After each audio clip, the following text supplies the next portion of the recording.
রাতভর আতঙ্ক আর যুদ্ধের শঙ্কায় যখন পুরো বিশ্ব প্রায় নিঃশ্বাস আটকে অপেক্ষা করছিল, ঠিক তখনই আসে এক অপ্রত্যাশিত ঘোষণা। শর্ত সাপেক্ষে 2 সপ্তাহের যুদ্ধবিরতিতে সম্মত হয়েছে যুক্তরাষ্ট্র ও ইরান, যা মুহূর্তেই বদলে দিয়েছে বৈশ্বিক পরিস্থিতির চিত্র।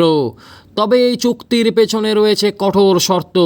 হরমুজ প্রণালী আন্তর্জাতিক জাহাজ চলাচলের জন্য সম্পূর্ণ নিরাপদভাবে খুলে দিতে হবে। পাকিস্তানের প্রধানমন্ত্রী শাহবাজ শরীফের মধ্যস্থতায় দীর্ঘ টানাপোড়েনের পর অবশেষে একমত হয়েছে 2 পক্ষ। তবে এখানেই শেষ নয় গল্পটা। বিশ্লেষকদের মতে এই যুদ্ধবিরতি আপাতত শান্তির বার্তা দিলেও এর আড়ালে লুকিয়ে আছে ভবিষ্যতের অনিশ্চয়তা। 2 সপ্তাহ পর কি আবার উত্তেজনা ফিরে আসবে, নাকি এটি হবে দীর্ঘমেয়াদী শান্তির সূচনা?